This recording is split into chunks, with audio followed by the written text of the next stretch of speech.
talk about tick and deer management and an update. Today we have Counselor Hogan, Counselor Nave, Counselor Gathers, Counselor Williams, and myself, Counselor Caldwell. And you ready to take it over? I'm ready. This is Greg Lowe. I'm Chief Policy Officer in the Office of the Mayor.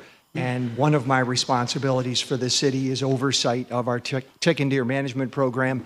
And I really do appreciate the time this morning to give you all this update and be able to share information with you about our plans for the upcoming tick and deer management season 2024-25.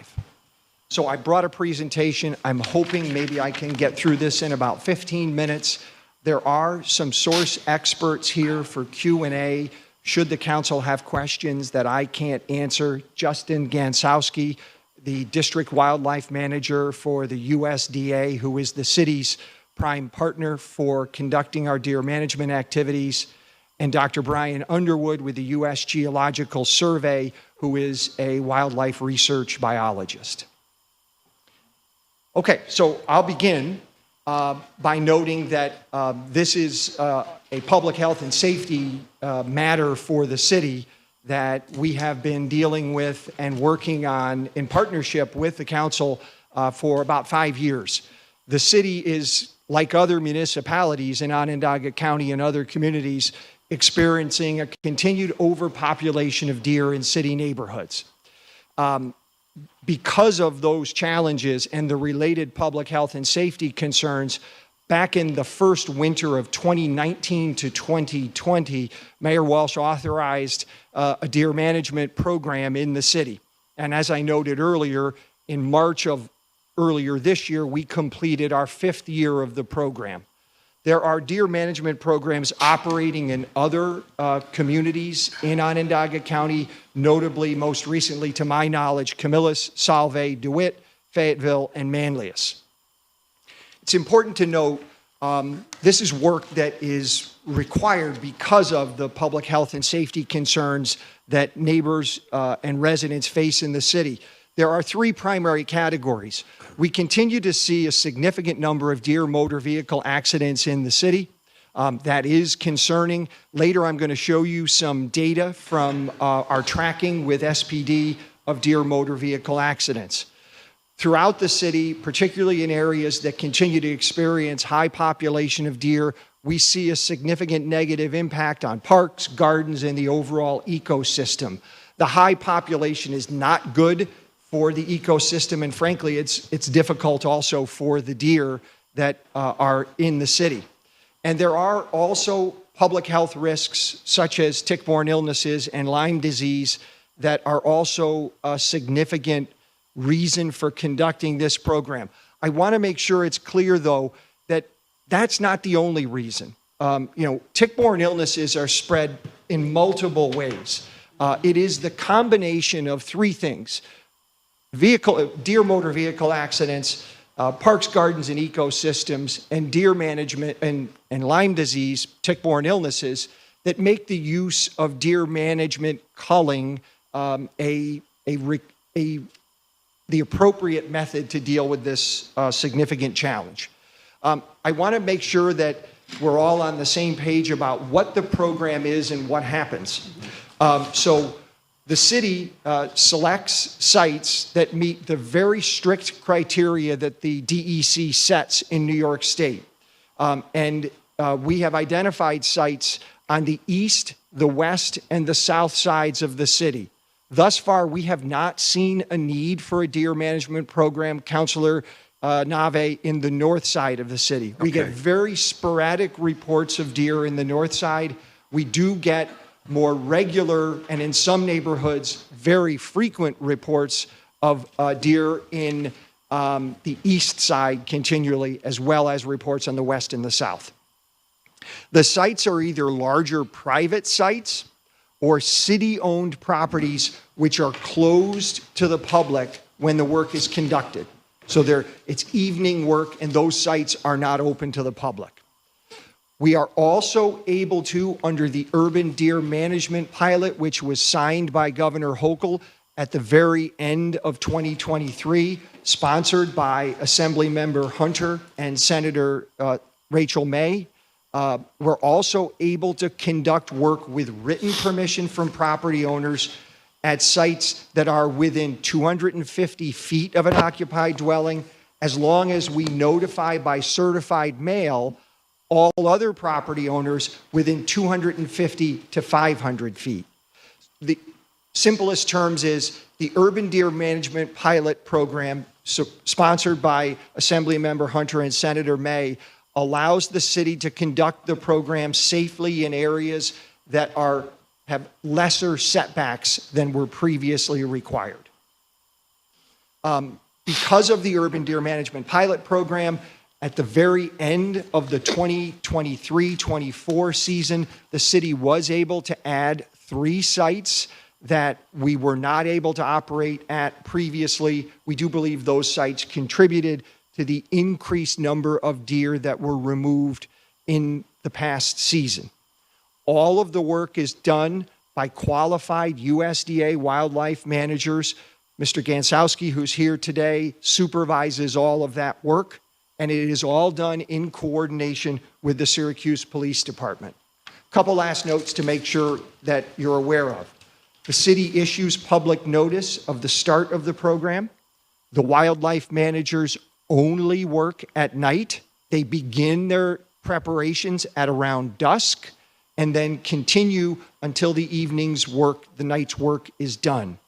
Because of their experience and those precautions, there is minimal interaction they report to us with members of the public and property owners.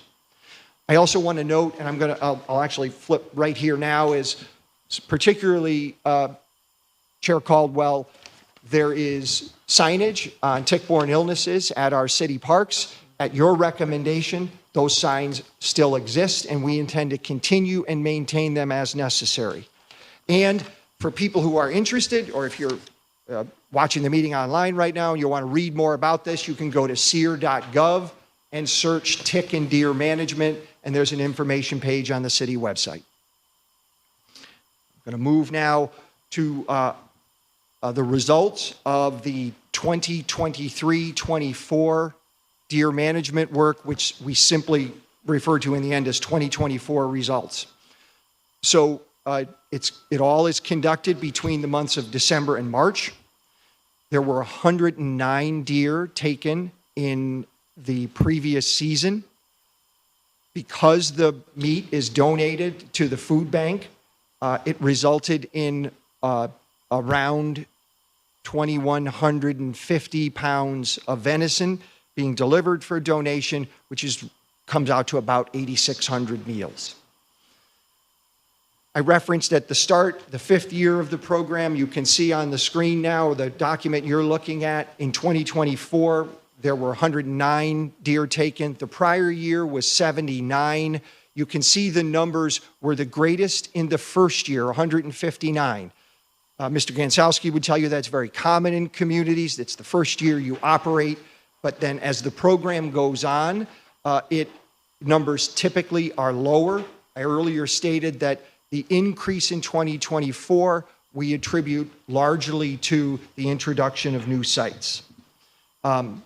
We do data tracking on the matters related to deer management.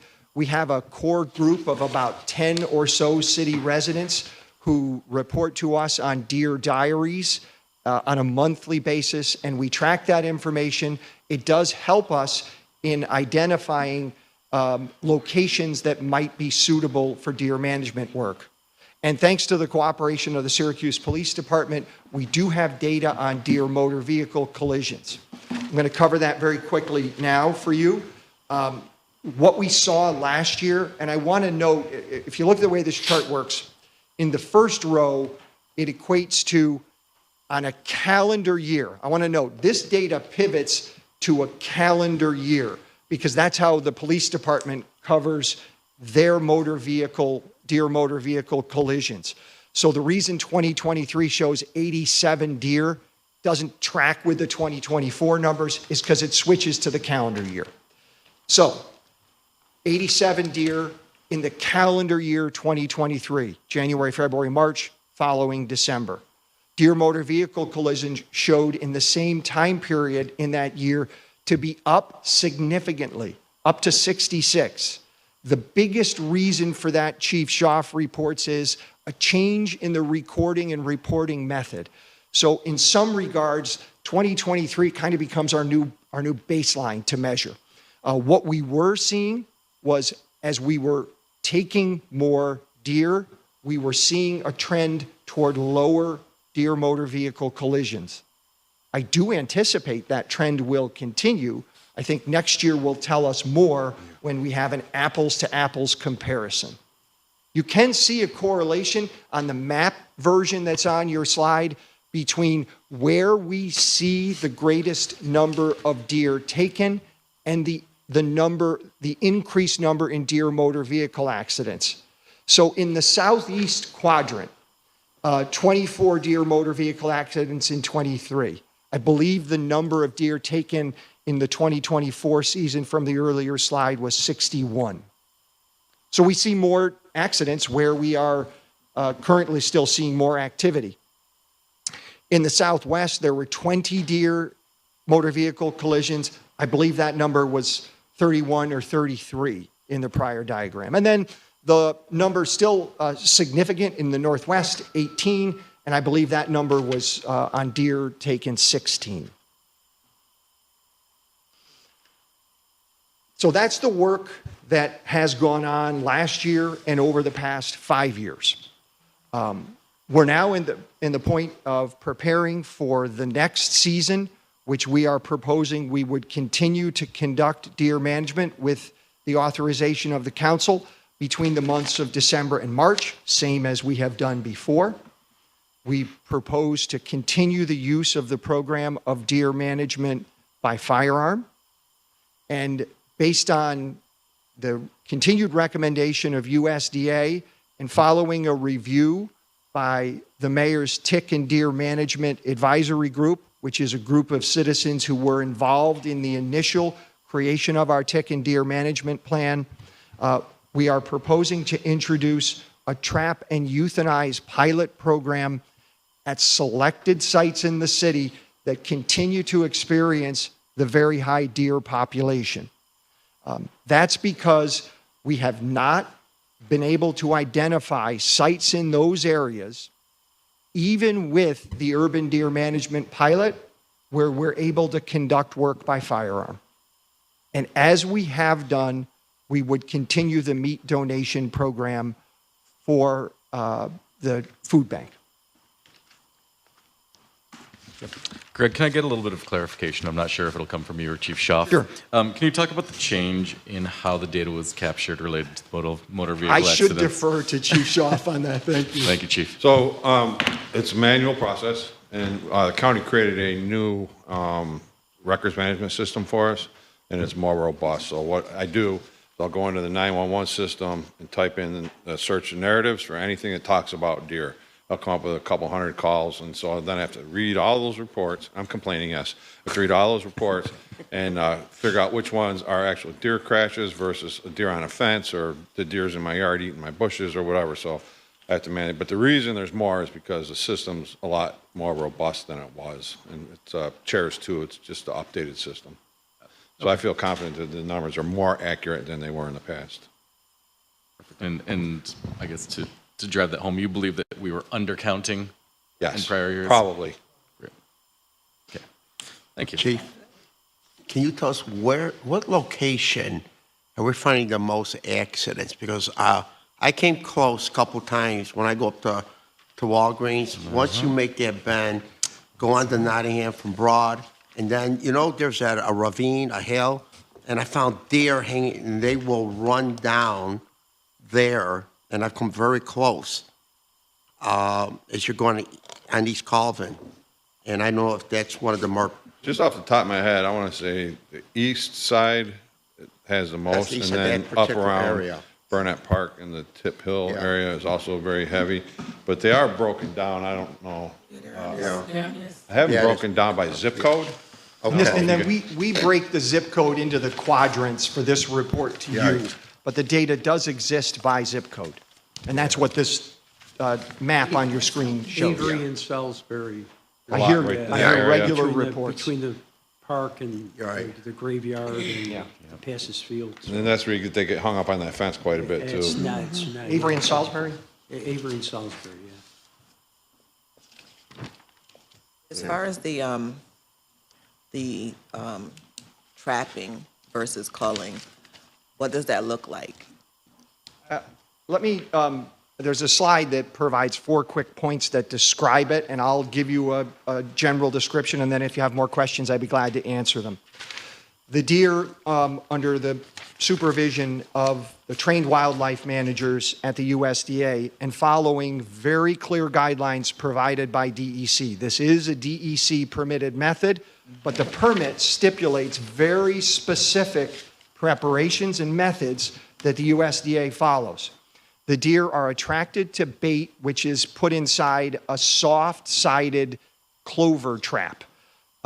This is a larger version, as an example, with soft sides, of the kinds of traps that are used for other wildlife management that does have to occur in the city. The wildlife manager who is on standby in the area receives an alert from a cellular wireless camera and responds to the site immediately. They're trained to collapse that trap manually and to euthanize the deer immediately. And then the meat, as in other cases, is processed and donated to the food bank. I'm just wondering if there was any thought in instead of euthanizing, possibly transporting to Yes. wildlife. I don't want to speak fully for the DEC, and they do have a representative here today, and if I can answer the question without needing to have DEC clarify, I will.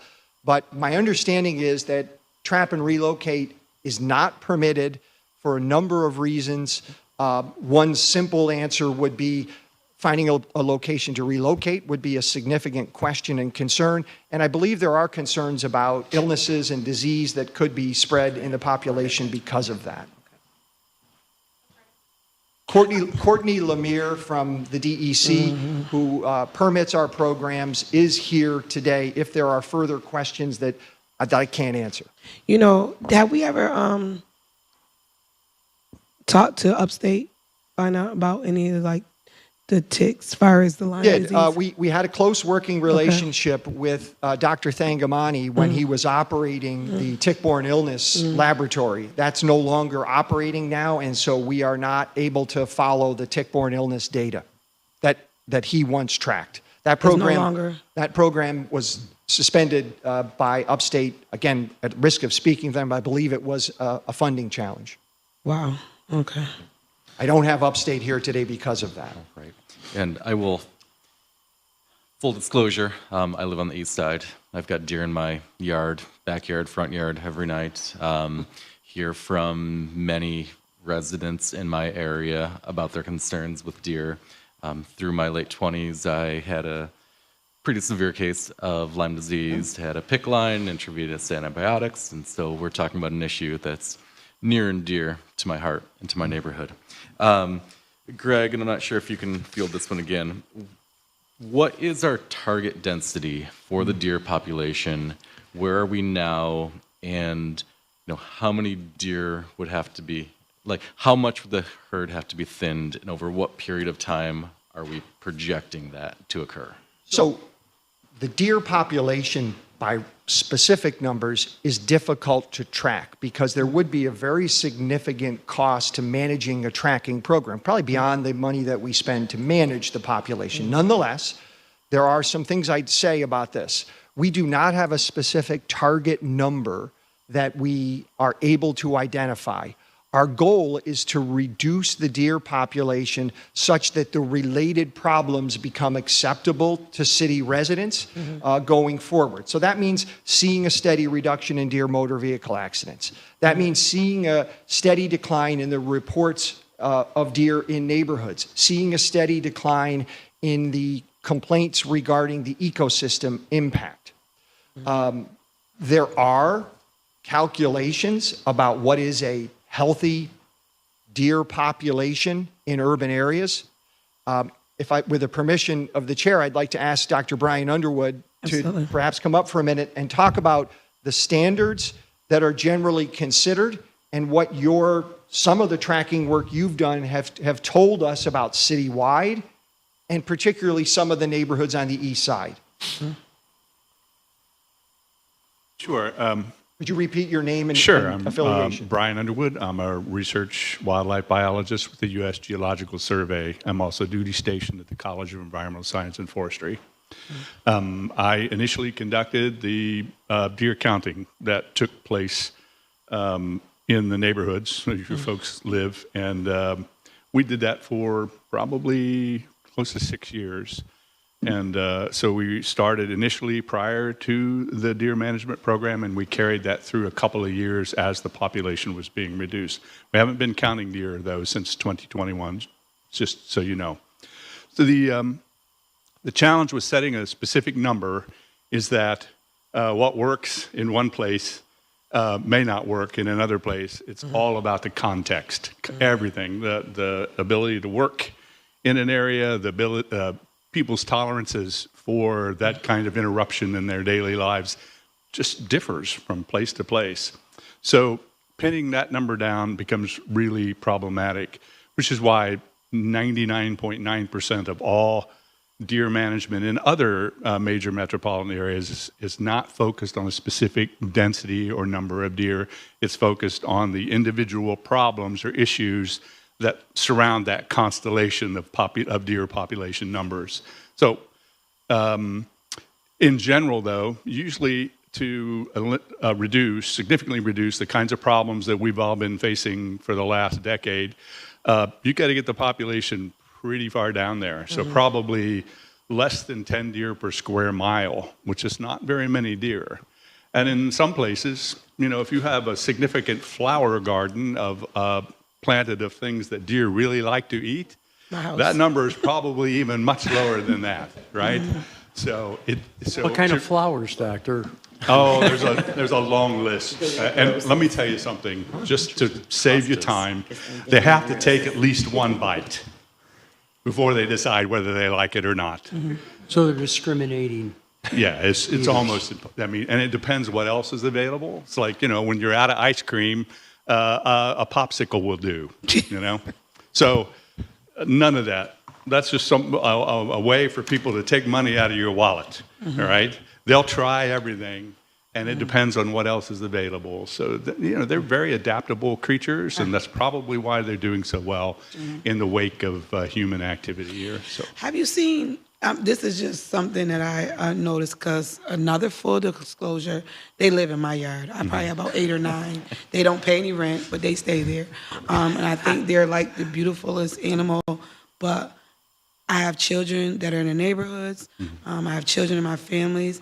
And I have 2 dear good friends who have Lyme disease from that, right?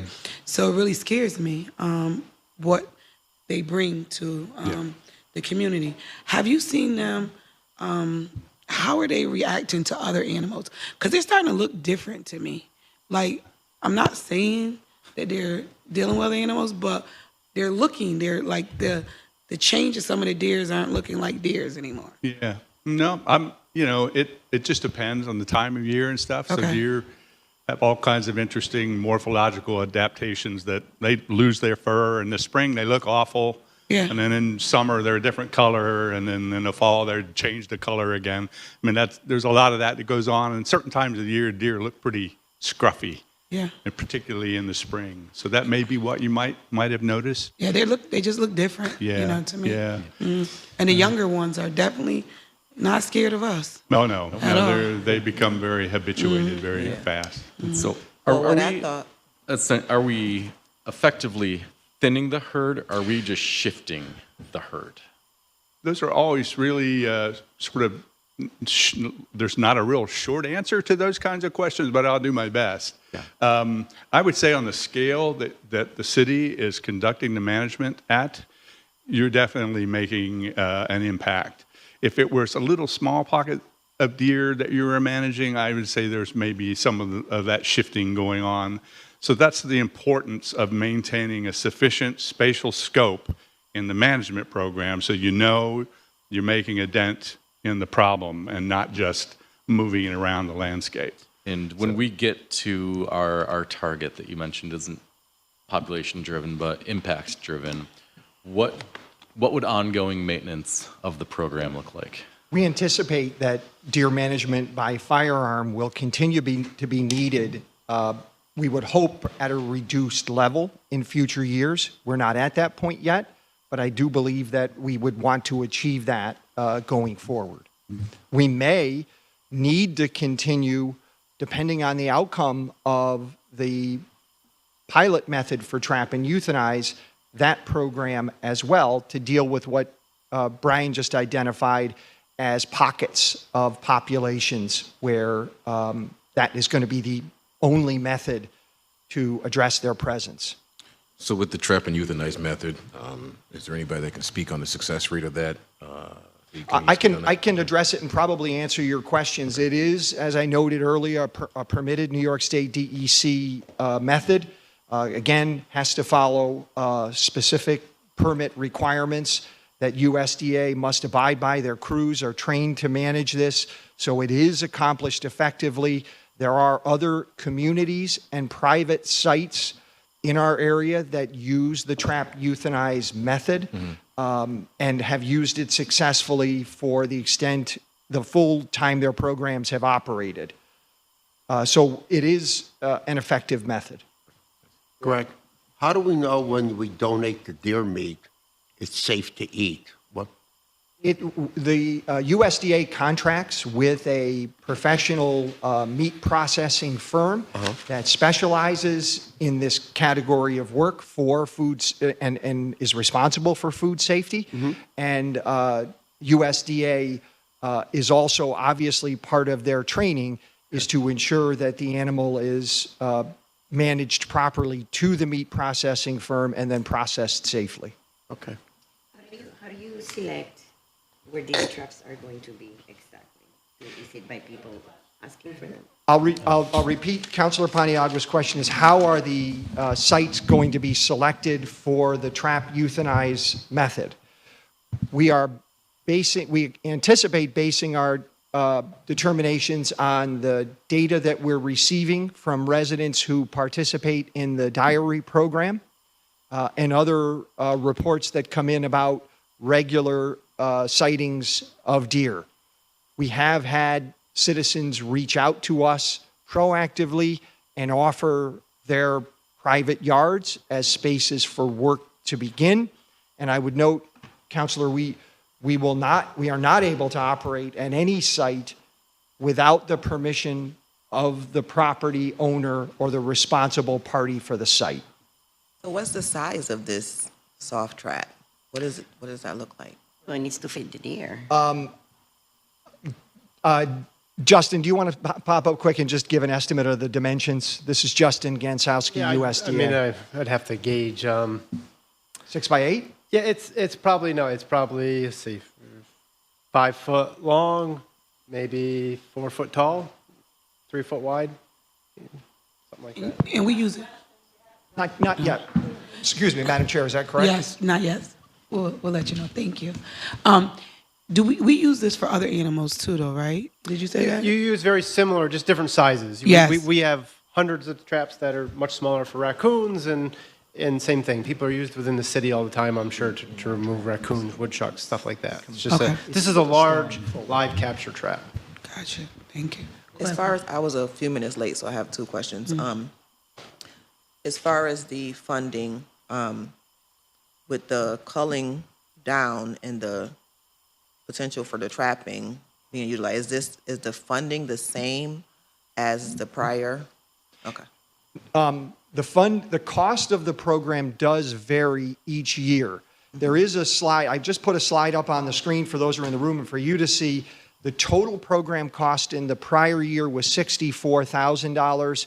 Based on the formula that the county has established with all municipalities, there's a base percentage that the county reimburses, and then each community is responsible for the remaining share of the cost. So our cost was less than half that last year based on the county share. The cost will vary in the upcoming year. and it will vary based on the use of the trap euthanize method. We believe it will be within the budgeted amount, and it certainly is within the capacity of the department that oversees the program and budgets for the program, the Parks Department. Also, because my mother-in-law lives in the same neighborhood as Councilors Caldwell and Williams, and we are somewhat always having stare downs with deer. And have there been any reports of deers like attacking people at all?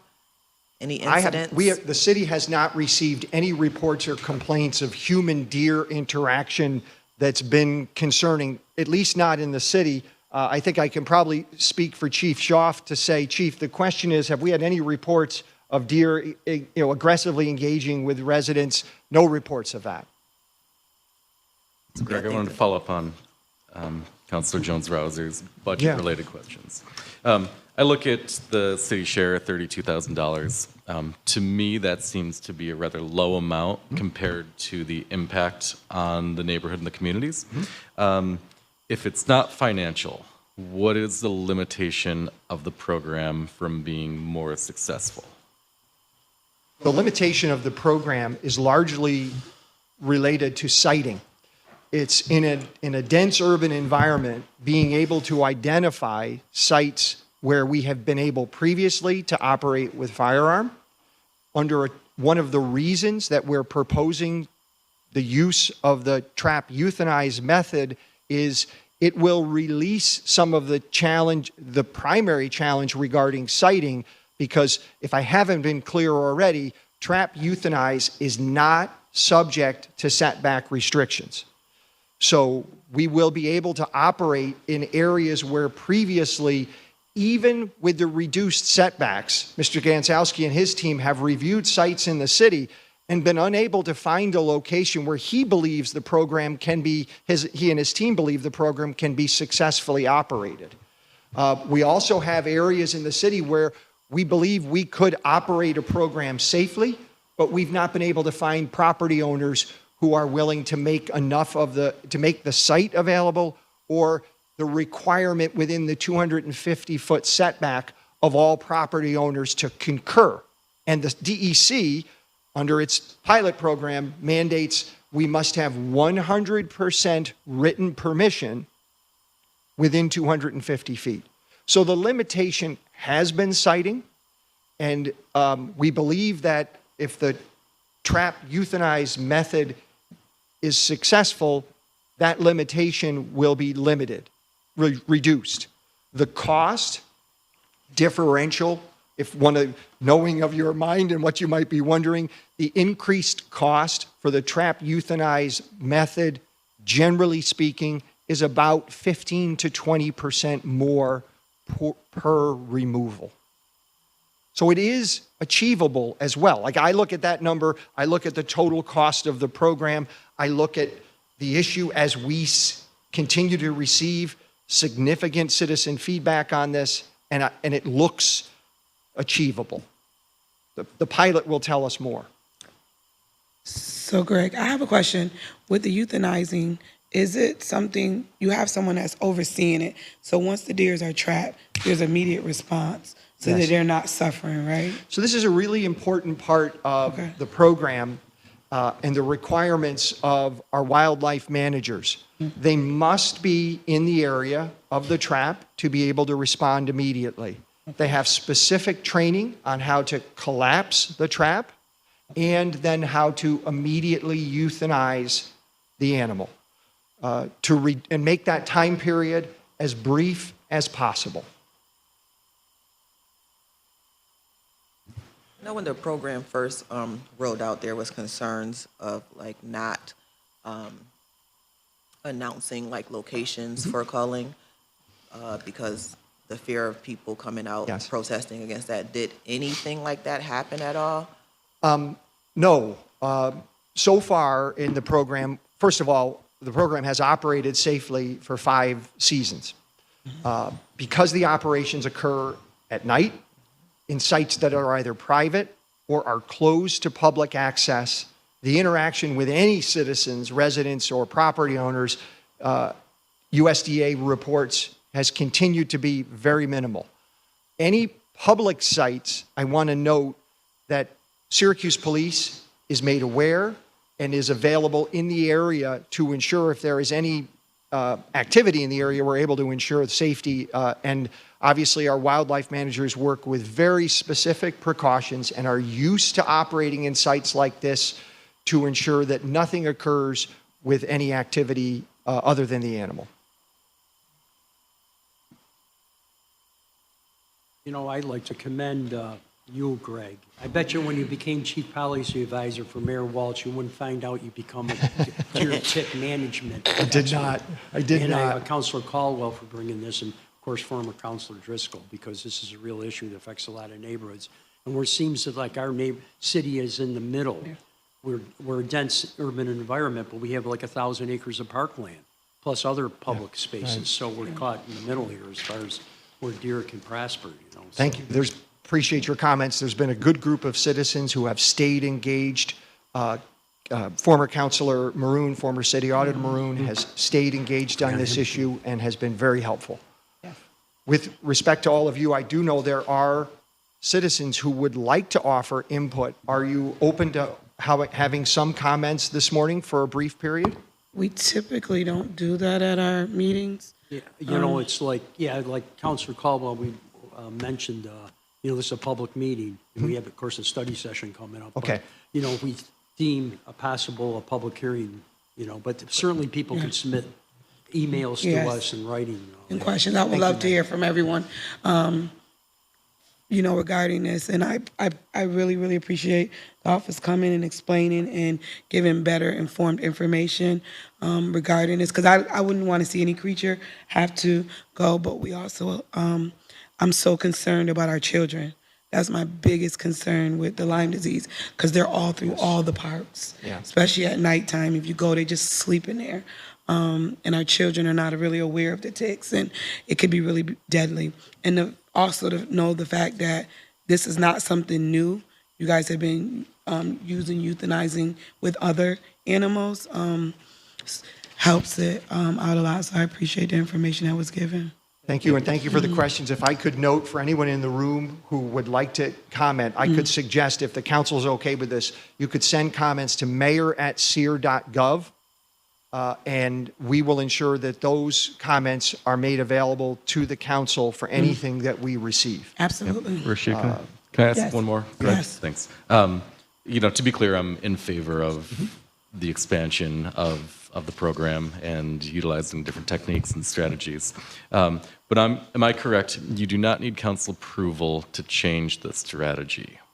You're informing us of what you intend to do, and then we provide the funding. Am I correct? Yeah, and recognizing that ultimately we will bring to you a contract for approval that will encompass this proposed work plan, and ultimately an invoice to pay. We want to ensure that the council is aware of the way in which the program operates prior to doing that. Thank you.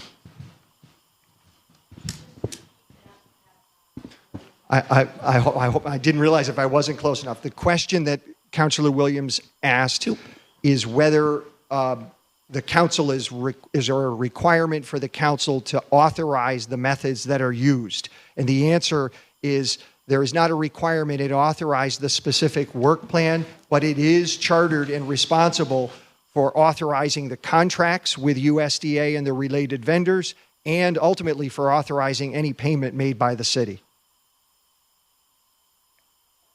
Oh, I'm sorry, I misunderstood. If you go to syr.gov and search tick and deer management, you can see the information page, and the email address to send comments is mayor@syr.gov. Does any of the councilors have any concerns, questions? I just had one. Yes. Now, we do this program late at night. Yes. With the culling, and that nobody is around, so we make sure that no one is going to be, and be near any harm, no children will witness this, right? So we're The very work is discreet. conducted at private sites or sites that aren't open to the public after typically 7 p.m., 6 p.m. So you don't It do, varies after dusk, in the darkness. so you don't do this on their property? We do it on either a private property or a public property that is closed to public access. Okay, do you So ever we, ask the and, owner? and the wildlife Okay. managers are very trained with the appropriate equipment to ensure there are not people nearby. Thank you. Greg, I'm sorry, one more thing. Can I get a copy of the breakdown by zip codes? Because I Yes. don't see it in here. Yeah, I can get you the data. That's on Deere Motor Vehicle? That would be. No, Oh, just, on Deere, on the just numbers results? of- yeah. Yes, I can get you that data. Well, we have no more questions from councilors. This meeting would be, I would say, adjourned. Thank you. Thank you all. Thank you.